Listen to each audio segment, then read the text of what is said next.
we'll go ahead and get started. And I'd like to introduce Ken Lawler. He's the chair of Fair Districts Georgia.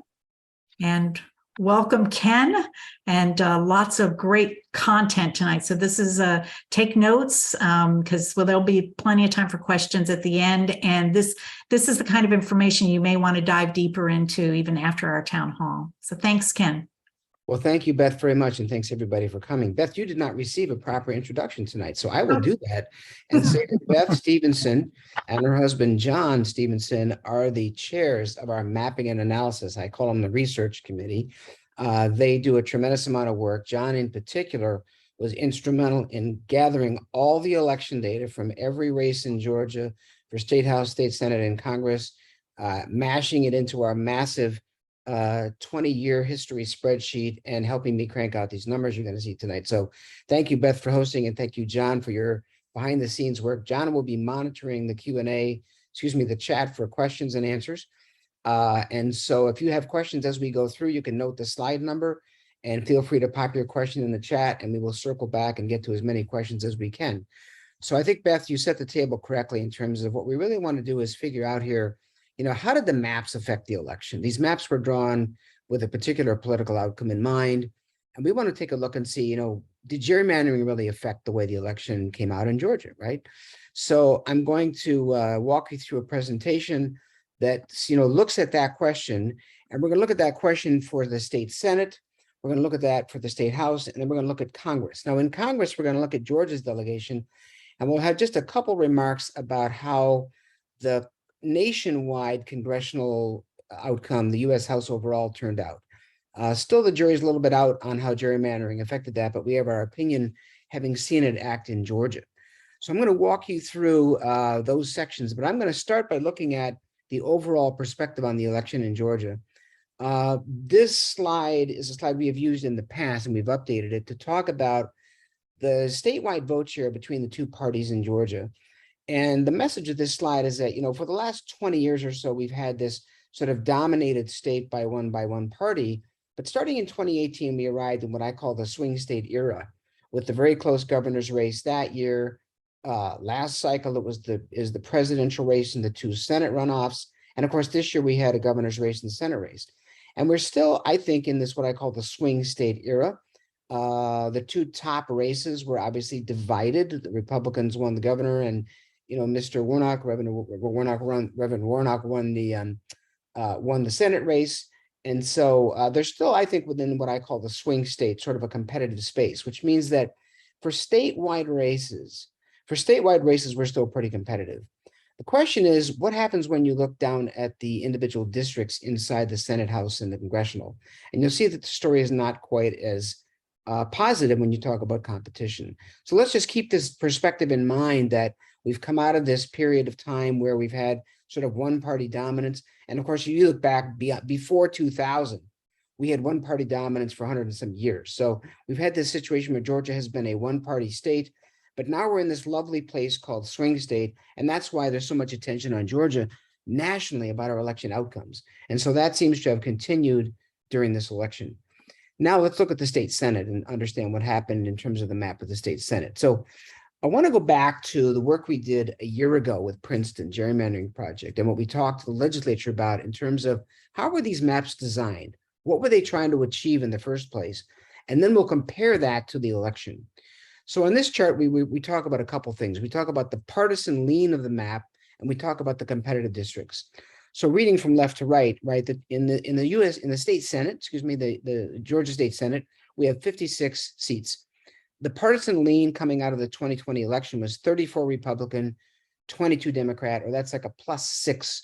28 and 28 would be even up, right? Even Steven. The Republicans had a 6-seat advantage coming out of the 2020 election. Now, when we studied, when we took the census data and the past election data, and we worked with Princeton and we created these benchmarks for what a fair map would look like, what we said was that we ran these 1 million map simulations. And by the way, there's some material being posted in our chat to look back at these reports that we did back then. I'm just giving you a summary. All the data that we did on this stuff was discussed in town halls in 2021. So if you're not familiar with this work, you can go back and look at it, or I'm going to give you the summary here. So again, in a million maps that were drawn by Princeton for our state Senate, million possible maps, we said that a fair range would be 98% of those million. The partisan lean for Republican, it should be 28 to 32, or which would reflect a 24 to 28 share for Democrats, right? Meaning that some of the maps could be 28-28, mean even Steven, but more likely the maps would lean slightly towards the Republican side. Now, in those 1 million maps, there were maps that were kind of closer to the center of the distribution, and I'll show you that picture in a second. So what I call the A grade maps, are the maps that will be the most prevalent outcome out of a million maps, drawn at random, right? The A grade map would have had like a 29 to 31 Republican seat share and a 25 to 27 Democratic seat share. Now, what did we get? What we got, the map that was enacted was 33-23. Basically, it was out of bounds. The reason it scored an F at the time, and we told the legislature this, and they were not real happy with that score, but that is what it is, was that it was outside the bounds of even the 98% range. It wasn't even close to an A grade, it was an F, right? And so the Republicans basically tried to create as many safe seats for themselves. They made safe seats for the Democrats. And in terms of competition, the map that was enacted only have one competitive district. That was the prediction, one. The benchmark said you could have anywhere from 1 to 7. A grade maps would have had 2 to 6. That would have been pretty good. We had 3 competitive districts races back in 2020. We ended up with a map which designed for 33 Republican, 23 Democrat, and 1 competitive district. That's how the map was built. So let's look at the election. What happened? Well, I'm sorry, before we look at the election, I'll just give you a little bit more perspective on those competitive ranges, right? The chart on the left-hand side talks about the range of Democratic seats, and you can see that the bulk of the maps would have had around 25 to 27. That's what I call the A grade maps. Again, the enacted map only had 23. And on the right-hand side of the chart, the number of competitive seats, the 98% range was anywhere from between 1 and 7 competitive. The better maps would have had 2 to 6. Again, we ended up with 1, right? So it talks about this. What this shows you is that the number of seats for each party, and especially the competitive, is a choice to be made, right? And again, the choice was made in this case by the legislature to have a far Republican leaning map. It was out of bounds and very little competition at all, right? So that's what we got. How'd the election turn out? Well, it turned out almost exactly as the map was designed. It turned out to have 33 Republican winners and 23 Democratic winners. So the Republicans have a 5-seat majority. The Democrats did gain 1 seat. It was the 1 seat that they were planned to gain in the map. And we only had 1 competitive race out of 56. Now, the only thing that was different than the prediction here was that the district which was competitive turned out not to be the one that was predicted.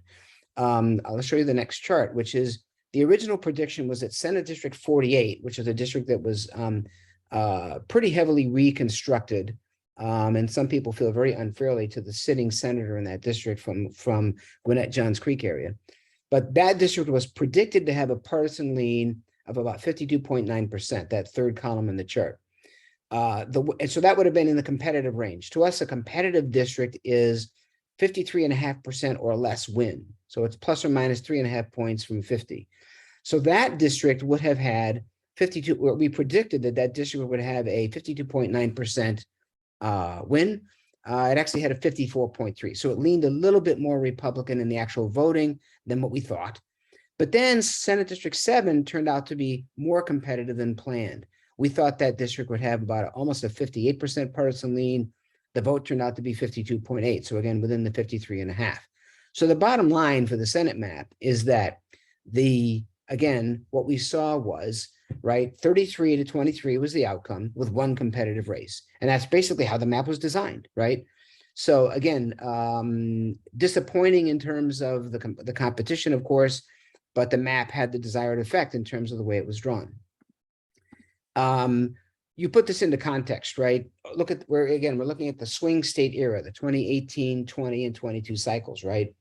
The yellow bars on this chart represent the number of districts that were contested in the state Senate out of 56. Contested means, of course, one person from each party in the general election. We don't look at the contesting in the primary. We're really looking at the general election here, right? So look at 2020, for example, 28 out of 56 seats were contested. That's 50%. That's not bad. only 3 seats were competitive. Now, after the maps are drawn, 26 races are contested, but only 1 is competitive. So clearly, this design point of the maps being non-competitive played out pretty much how it was designed. Safe seats for both sides and only 1 competitive seat, which really at the end of the day means voter choice is limited, as we'll talk about. One of our themes tonight is that this lack of competition, really limits voter choice in the election. And in the swing state era, you can see that it's been, there's been some more contested districts, but there have been very few competitive. Look at this same thing over that whole 20-year period that we talked about earlier, right? Since 2018, there's been nice big uptick in people contesting races, which we think is a good thing. We know that it's not worth contesting every single race because there are just some districts, some areas of the state that are way too Democratic for a Republican to try for, and way too Republican, and vice versa, way too Republican for a Democrat to try for. But there's a lot of, territory in which, contesting a race makes a lot of sense. So you're at around the 50% mark.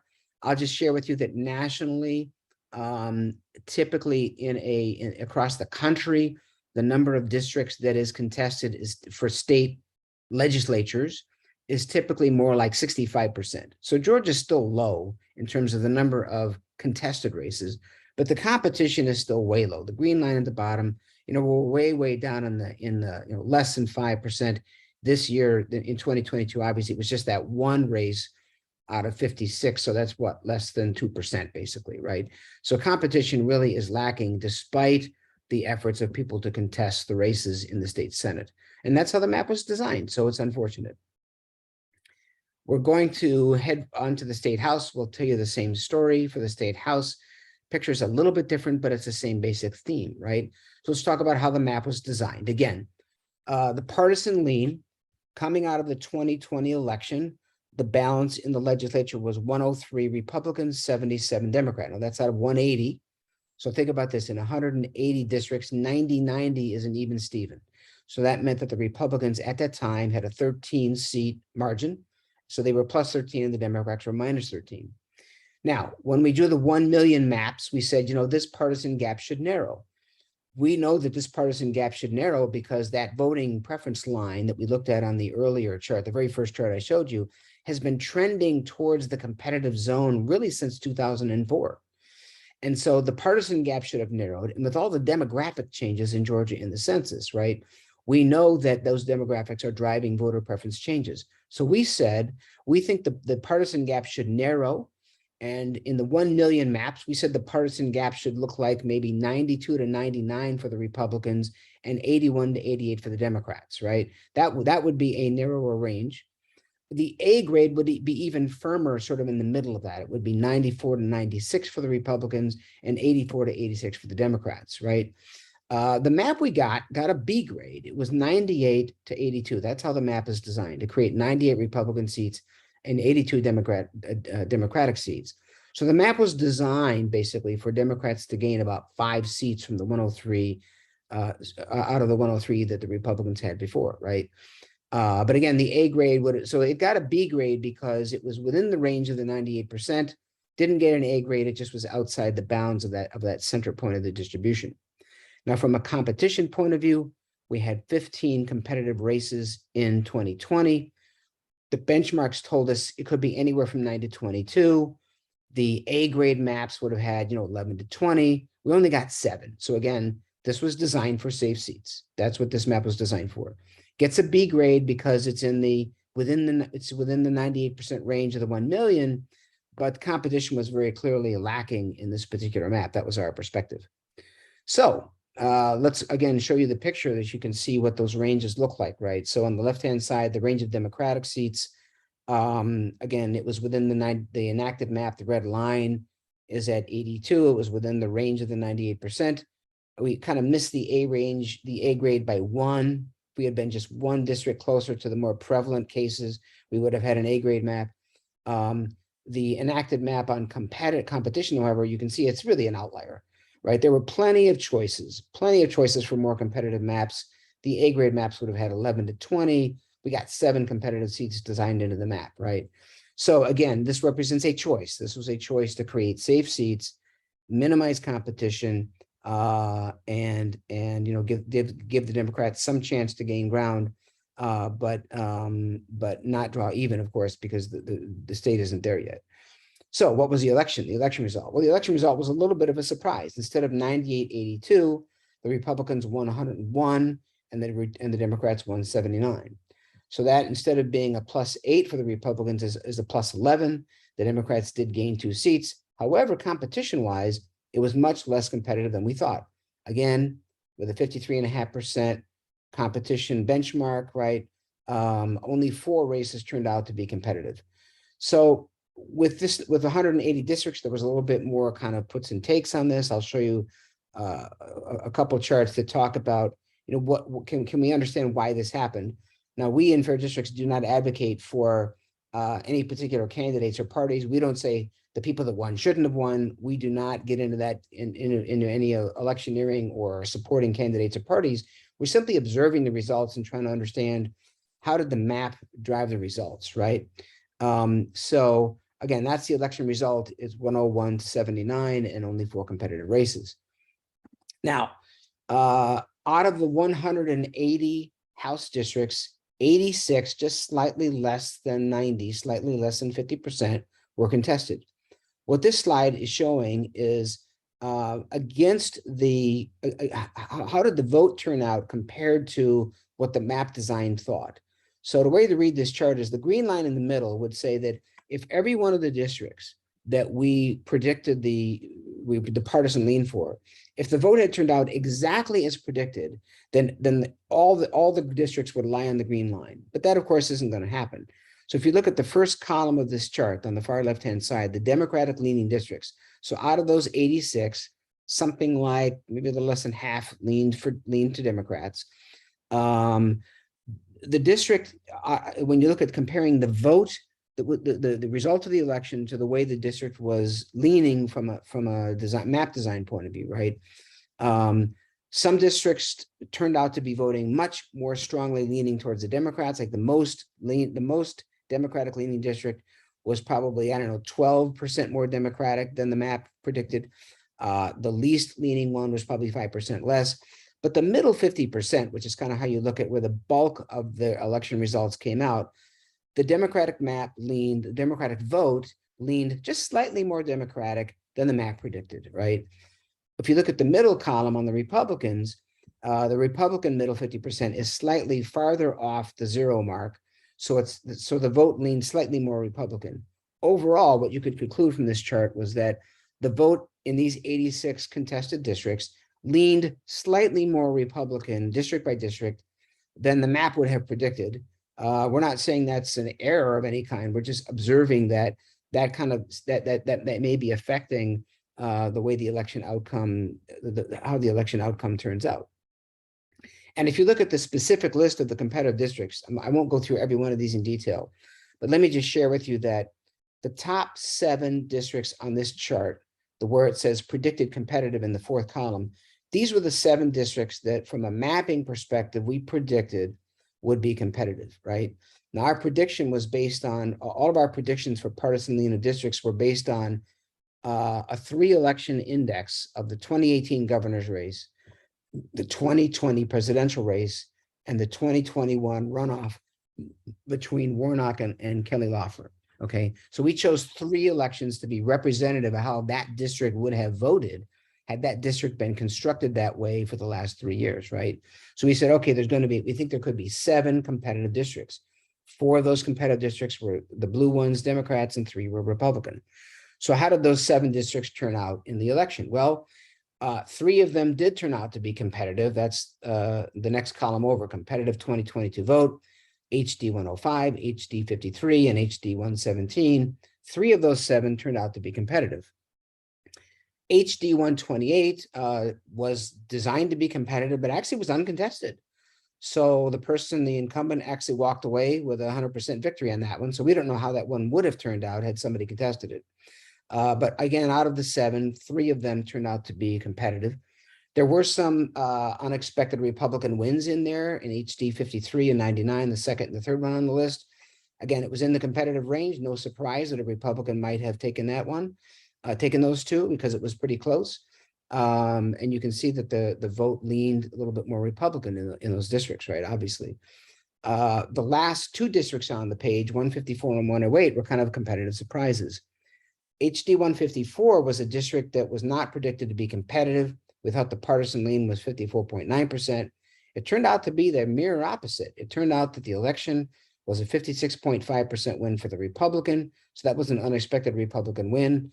So that next to the last column that's colored red and blue that says 2022 vote predicted lean versus predicted lean, that district turned out to be 11.3% more Republican than we would have predicted in our mapping data. That's a pretty interesting result. And then in HD 108, the very last one on the chart, this was a district that was a Democratic leaning district at 54% in the prediction. It turned out to be competitive. The Democrats still won, but it turned out to be competitive. So the net of this chart is there are some surprises here and there in the state house, but still you're talking about a very small handful of districts that are in the competitive range here out of 180. And really that's the main takeaway here, is that there is some competition here. There are some puts and takes, but you still have a very small number of overall districts that are competitive. Here's that same chart I showed you for the Senate. Again, out of 180 total districts, you've got 86 being contested last time and this time. But look at the difference in the number that were actually competitive. 15 competitive wins in 2020, only 4 this year. And we attribute that directly really to the design of the map. The map was designed to create more safe seats, and it had the result, had the intended result, right? And if you look again back, that same picture of the trend of contested versus competitive, again in 2018 we see this nice big uptick in people stepping up to contest districts that held through 2022, but competition wise we are not going in the right direction at all. We're still very, very low in terms of competition, again with 4 out of 180. So that's just a couple percentage points of competition in the state house. Okay, I'm going to switch gears and talk about Congress, and we'll do it slightly differently than that as we did the other ones. Let's look a little back at perspective on where the congressional delegation has been migrating over the last 10 years or so, right? So the brown line in this chart is that statewide vote share line that was on the prior chart. This is the Republican side of the line. And again, it starts out back in 2010 at a high point of around 55 or 56%. It then is slowly migrating downward to the point where in 2018 and 2020, it was in the swing range, right? It was just above 50% in 2018, just below 50% in 2020. Meanwhile, look at the purple bars. Purple bars shows you who had the seats. So the Republican share of the congressional districts peaked in 2014 and 2016. That was a 10 Republican, 4 Democrat delegation. In 2018, one district flipped. That would have been the 6th, as you know. And in 2020, the other district flipped the 7th, right? So in 2020, we elected, based on being a swing state, 8 Republicans and 6 Democrats to our congressional delegation. That's where we stood prior to the maps being drawn. So let's talk about how the maps were designed, right? Well, we told the state legislature that, an 8-5 or 9-5 would have been in the range of the 1 million maps in the partisan lean column. But we also told them that in this case, it's really easy to see what an A grade map is. The A grade map turns out to be 8 Republicans, 6 Democrats, right? Or +1 for the Republicans. This was a bit of a controversial point. Some people would say that, well, wait, you're a swing state. Everything's 50-50. Why wouldn't your congressional delegation be 7-7? And in fact, the Democrats proposed a map that was 7-7 in this redistricting cycle last November.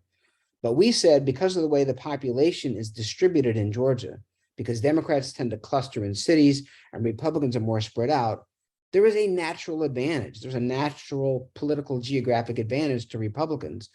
And so that's why all the maps lean slightly Republican. And in this case, we said the best map, one that best represents the way Georgians choose to live and choose to vote, would be 8-6.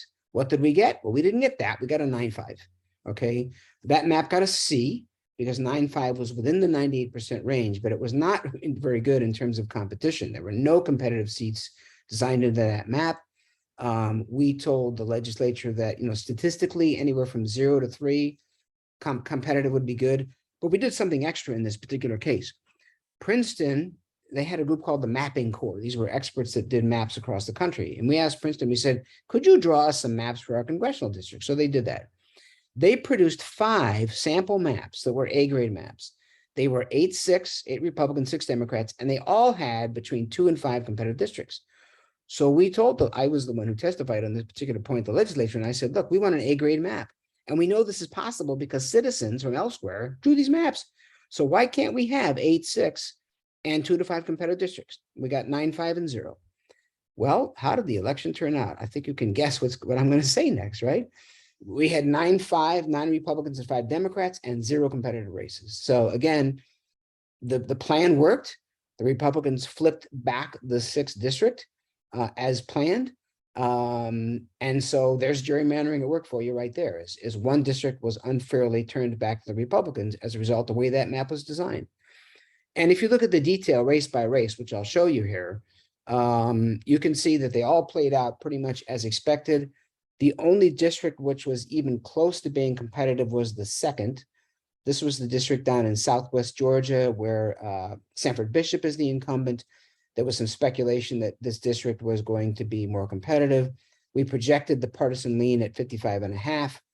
The election result was actually 54.97. It rounds to 55. It's just slightly under 55. Some people say, well, plus 5%, 55 is still competitive, but statistically, we believe it's a narrow range of that. It has to be closer to around 53.5. So we did not predict this one being competitive. You might hear others referring to this as a competitive district in Georgia. It kind of is, but our standards are a little bit tougher to meet. And so all the races pretty much turned out in terms of the winner as expected. The one thing you'll see in this chart, though, is if you look at the far right-hand column, you can say, how did the vote in these districts turn out compared to the predicted lean? Well, across the board, except for the last 2, the vote was just slightly more Republican across the board than the map would have predicted. Again, none of those districts changed hands as a result, because you can see that the margins in these cases are 60 and high 50s and 60%. Some are even 70 and 80%, right? So, but the vote was slightly more Republican than the map would have predicted. The only 2 that were different were Georgia 13, which was nearly identical. It was only off by 0.2%. And then in the 14th district, which we can have a long discussion about personalities there. The bottom line was that there was some Democratic, more Democratic push, more Democratic turnout in that district than the map would have predicted. But in large measure, what we saw was that the vote was leaned slightly more Republican across the board compared to the way the maps predicted these districts. But again, the outcome was 9-5, exactly as the map was designed. This is a summary chart of all those. I'm going to skip this chart. It'll be in your package which you can use, but to talk about how all of the races turned out compared to the way the maps. It pretty much says that the districts turned out more or less, except for the state house, the way the maps were predicted, and the competition was pretty low. Now, it begs the question that when you look at our congressional map, and we say, well, clearly the Georgia map was gerrymandered. The map was designed to give back to the Republicans 1 district, the 6th. Doesn't that affect the outcome nationally? Well, here's what we know so far about the national vote. The top piece of data is from the Cook Political Report. It shows that Republicans won about 50.6% of the overall vote in the country for the U.S. House. Democrats won about 47.8%, and Republicans gained 9 seats and will have a 5-seat majority in the new House. I think there's one race in Colorado that is still being counted, but they've pretty much, the loser has already conceded. So pretty much that outcome is well known. Excuse me. So Republicans gain 9 seats and they'll have a 5-seat majority. Now, we believe firmly that Georgia contributed unfairly 1 seat to that Republican gain because of the 6th district. It's pretty obvious to us what happened in Georgia. The question is, when you add it all up, all the states across the country, what's the net gain or loss? And I will tell you very interestingly that there are experts across the country looking at this, and they don't all have the same opinion. And I think right now in your chat, Barbara Leach is sharing some reports from various folks, Professor Sam Wong at Princeton and David Daly and some other people that we follow pretty closely. I don't see yet a consensus that when you net it all out, that the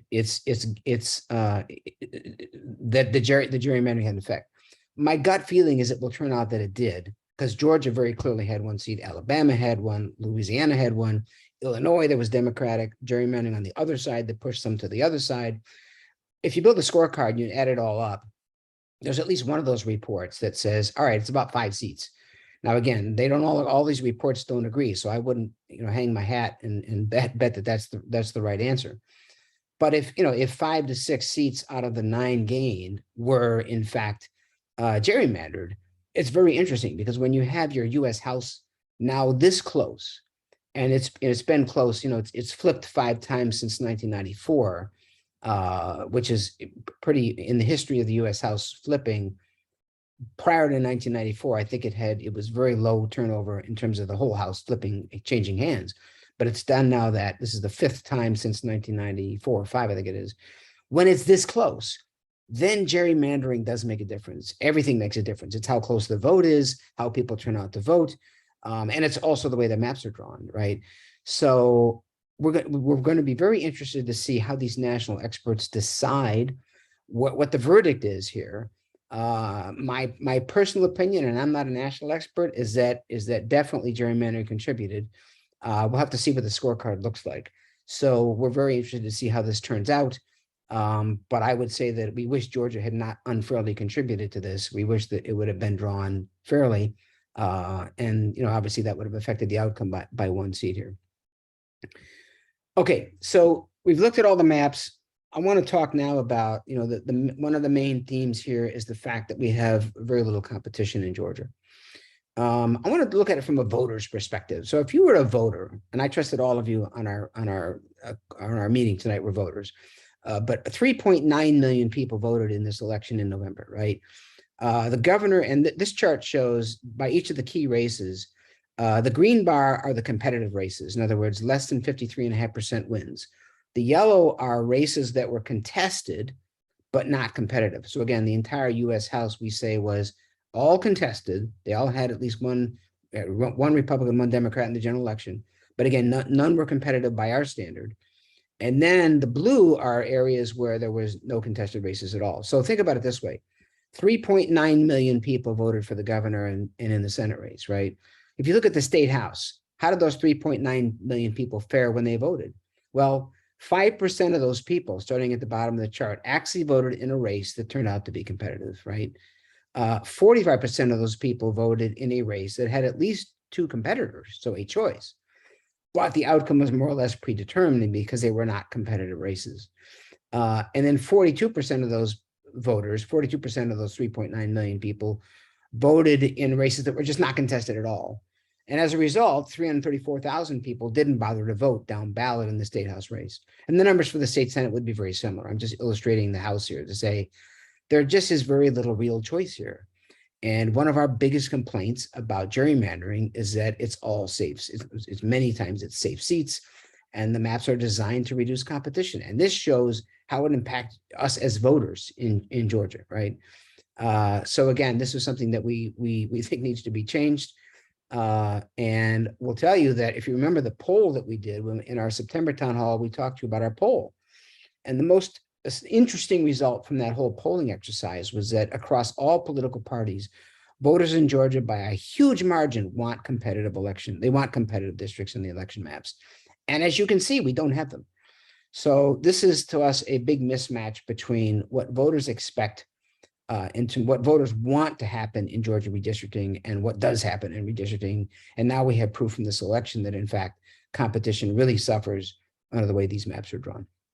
So it's unfortunate. And that'll be a theme that we talk to legislators about as we go talk to them in terms of what we want changed here. So conclusions. Look, gerrymandering and maps did contribute to the outcome of this election. It pretty much predicted the outcome in the House, the U.S. House and the Senate, close to predicting the outcome in the U.S. in the State House.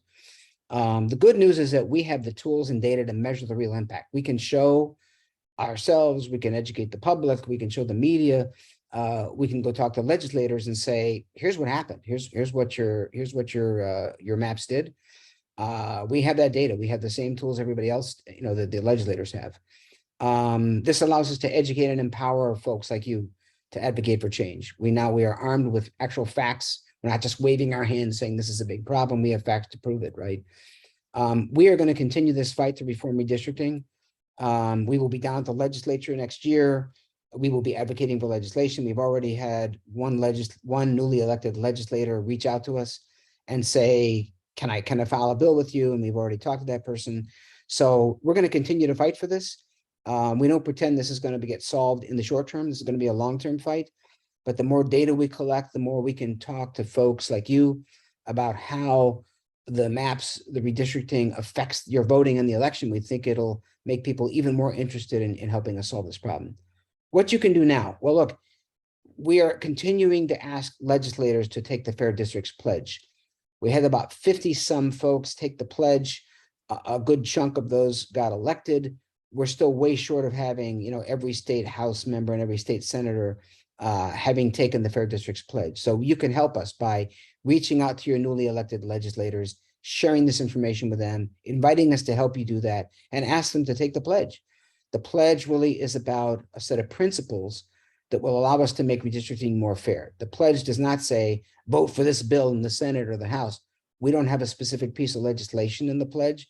The pledge is about a set of principles that will allow us to work with legislators to craft fair redistricting legislation. You can spread the word. You can invite us to your community, post us to your social networks. This data is all free and it's freely available, and we want you to spread the word. And then we will be having a lobby day down at the Capitol sometime during the session in 2023.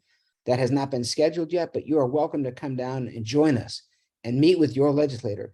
Legislators like to hear from their constituents. When Fair District shows up with our purple t-shirts and our badges, they go, yeah, we know who you are, but what do my constituents think?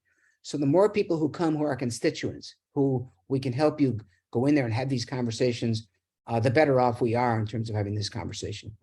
So again, you can help, and there will be other things that we get underway as we set up our programs for next year, but those are obvious things. Help us get the pledges, bring us to your community, spread the word. And when we go down to the legislature, join us in lobbying your legislators. I think at this point, Beth, we will pause and take questions from the chat. So I will stop sharing my screen, although I can pull up slides as needed for the Q&A. But I think, John, you're going to join us and help us to field the questions. And I'm not seeing the chat myself, so I don't know if you had some, but I'm betting you've got some questions. What do you got there, John? Yeah, Ken, there was a comment from Ann Fenstermacher. She says, you've learned so much and are good at explaining complicated stuff. I wish you could attach number of dollars associated with these gerrymandered results in uncompetitive races. A lot of hardworking folks donated on faith to support candidates with hopes of flipping seats. Seems criminal. Also, I'm surprised Republicans were smart enough to pull off this pre-planned result. I'm disgusted and angry. Do you know if are there sort of campaign financing data out there? Oh yeah, there's plenty of you this stuff is all public. You can find all that data on the Georgia Ethics Commission. They publish all that data. They publish the data of any direct campaign contributions. They don't see the dark money. Nobody sees the dark money. That's a shame. I would say in these state house and Senate races, the congressional races and the U.S. Senate races and the governor, obviously they get a lot more money from elsewhere. I would say that the individual campaign contribution results are available on the Georgia Ethics Commission website.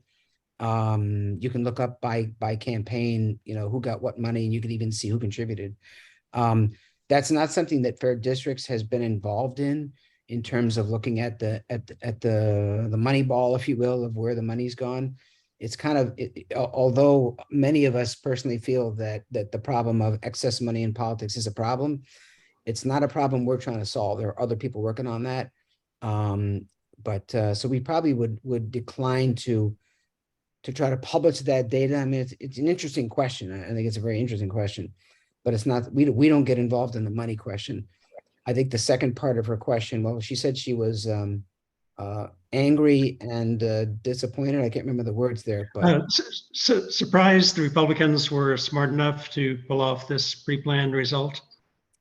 well, I would just say that having gerrymandered since 2005, they know how to do it. They hire smart lawyers, but so do the Democrats back in 2000 when they did it, right? So there are experts available for hire. You spend money and you can get the results you want. I would say that people who gerrymander know how to do it, and it's a long practiced art, and it's unfortunately that's the battle we fight. Is that when legislators draw their own maps, it's an inherent conflict of interest. Come on, let's be serious. It's just terrible. That's the battle we have to fight, is to convince them that it's going to be in their best interest someday to stop doing this, right? So yeah, we are disappointed and angry ourselves that these elections are predetermined to some extent. I mean, to unfortunately to a very large extent. So that's why we're in the fight. So if you're angry, join us. My motto is learn, get angry, get involved. That's what we want.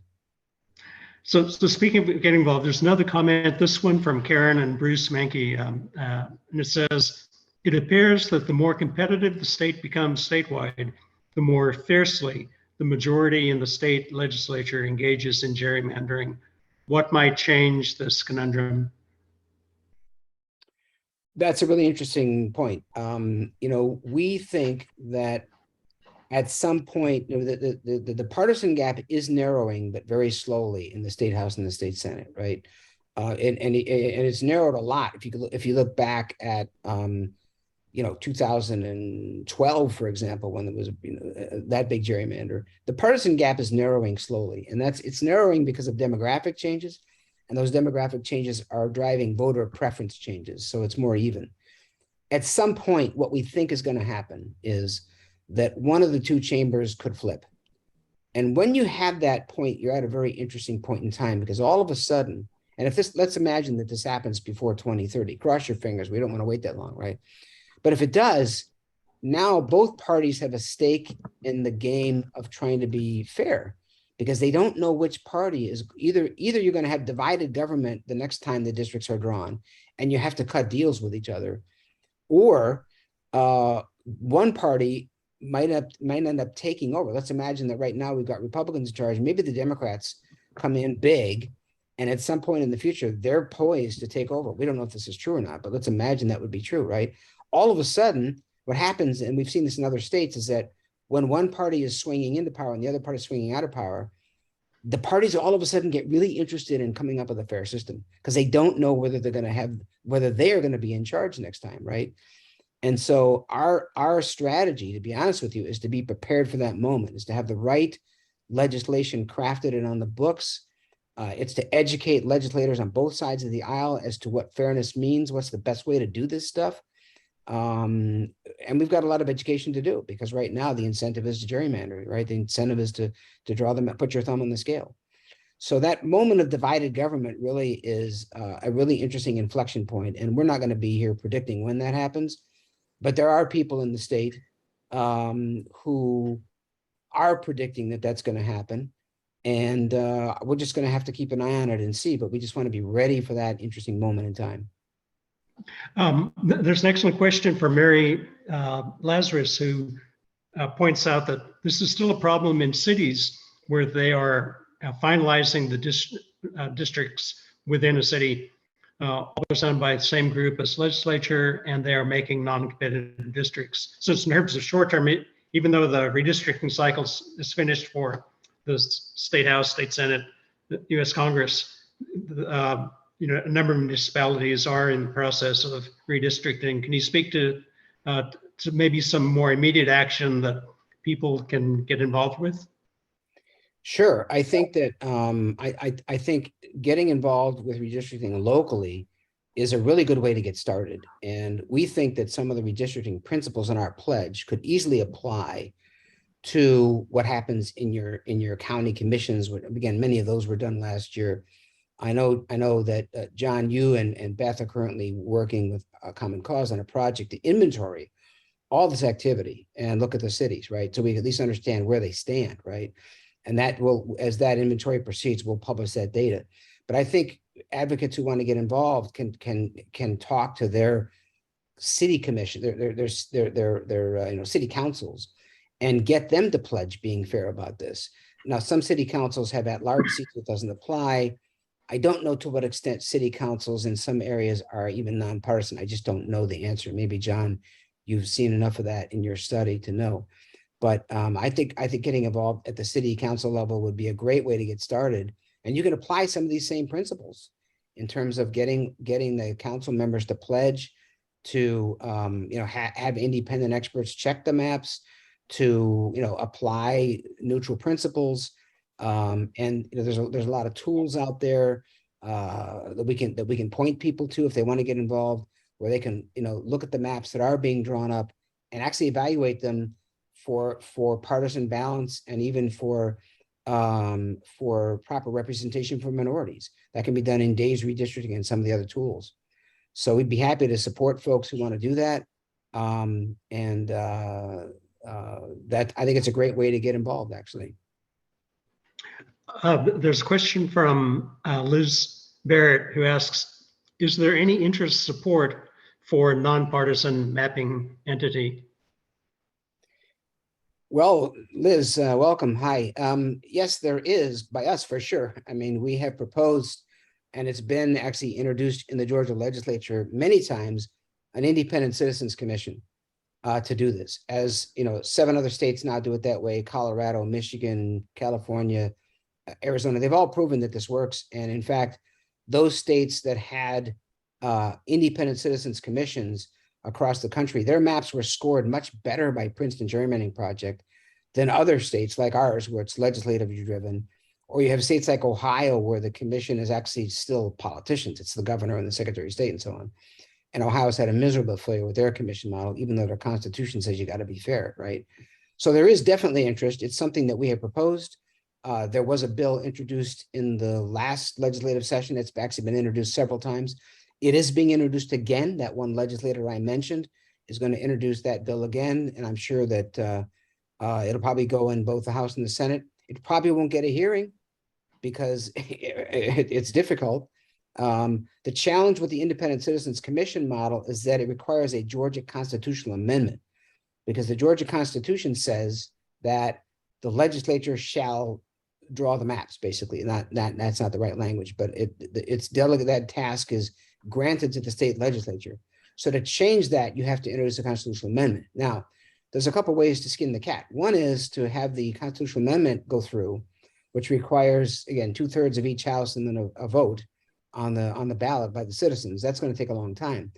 But we could by law simply mandate fairness. Why can't we have standards so that no matter who draws the districts, whether it's a state legislature, a commission, staff people, I don't care who does it, if they follow rules that say you should be fair to both parties, you should have independent checks, you should comply with the Voting Rights Act, you have proper and minority representation, we could do that through a law. You don't have to have you don't need to have a commission or a constitutional amendment just to dictate fairness. Put that in the law. So we think our strategy going forward is to try to get those things done in law while still advocating over the long run for taking the power away from the legislators. The only way to really fix the problem, for sure, is to get the legislators who stand to gain from these maps, don't let them draw them anymore. But again, that's the commission, and it's a constitutional amendment, and it's the longer term goal. But there's shorter term goals we think we could reach to try to stop some of these things. We do have a question about clarifying some of the methods that we used in the numbers. Cat Maddox asks, where I get lost is in the details. Could you speak more about how you arrive at how you expect people in certain districts to vote versus how they actually vote? Aside from the randomness helping to leave partisanship out of it, how are you creating maps that better represent the wishes of voters in an area? Yeah, that's a great question. So let's think about it this way. the 1 million map simulation, the idea of the 1 million maps is to draw 1 million maps, all of which conform to the right redistricting criteria. And in drawing 1 million maps, you're going to pretty much discover a good selection of maps. Now, in each map, what you do is you look at each map has a unique configuration of districts in it, right? And so in any given district, you look at how that district would have voted in the 2018 governor's race, the 2020 presidential race, and the 2021 runoff. And you say, that's the partisan index. That's what we would expect, that the average of those three elections is how we might expect that district to vote going forward. So it's an average of the last three elections, right? And so you can basically add all those up and come up and say, okay, this map would have had, for the state Senate, might have had 28 Republican districts, 28 Democratic districts, right? So the simulation is just creating maps. And think about it this way: if you had 1 million maps in a hat and you drew one out of the hat, what's the probability that it would be 28-28 for the Senate, or 32-24? Those bar chart, those histograms tell you what the most prevalent case is, right? So when we see a map that's way out, that 98% of the maps didn't look like the one we got, that tells us that map is unfair compared to what a map that was drawn with no partisan influence whatsoever. That's what the 1 million maps are. They were drawn with no partisan influence, but you look at what the partisan result would have been had that map been in place, right? So it's probably not the most concise explanation, but we try to predict the voting preferences based on that newly drawn district and how the precincts in that district would have voted in those last three elections. And we say, that's your guess as to how it's going to vote in the future. Again, it's not always exact, as we saw, but it's not a bad indicator. And that's what we've learned. It's not a bad indicator for how that works. And I'll mention that Barbara Leach put into the chat. For Kat and anyone else who wants to look at more detail on the methods that Princeton used in putting together this ensemble of maps that we're using as the benchmarks. If you take a look at those links in the chat, you can go to their site and also go directly to some publications and read a lot of the detail that went into that. Let's see.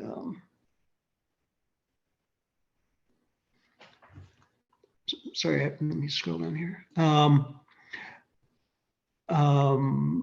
How likely do you think it is that the key change will actually be the election of a governor who is of a different party from the majority party in the two houses of the state legislature? Well, it's a good question. If you had anything but a trifecta, you would have one person in power disagreeing with the other two, right? And so, yeah, if you had a different governor, if you had a Democratic governor and a Republican legislature, or vice versa, now they have to negotiate with each other. The parties now share power, right? I'm not going to sit here and predict which happens first. Do we get a different governor, or do we get a different seat at state Senate? We're not that all seeing, all knowing around here, right? We don't get involved in those things.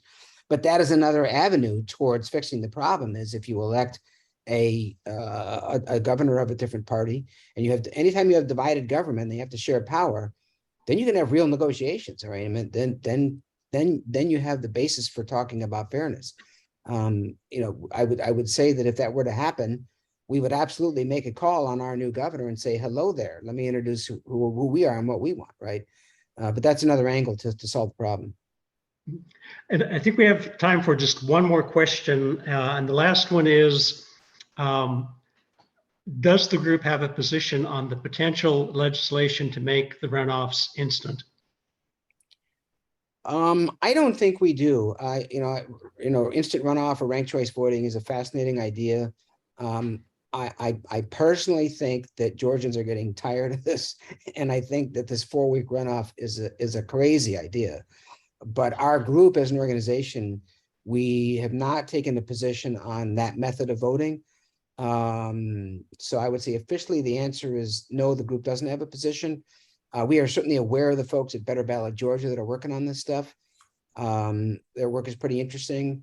One would think life would be simpler for voters and election workers across the board if we had it. Our group does not take an official position. Okay, let me pull up the final slide here. There's just a couple more comments we want to make here. Thank you for coming. We really appreciate it. We will be doing a town hall in late January. The 30th is our next town hall. Not quite sure of the subject, but we hope to have more information on the congressional outcome nationally. Please follow us on Twitter. Our website. We have Facebook and Instagram handles.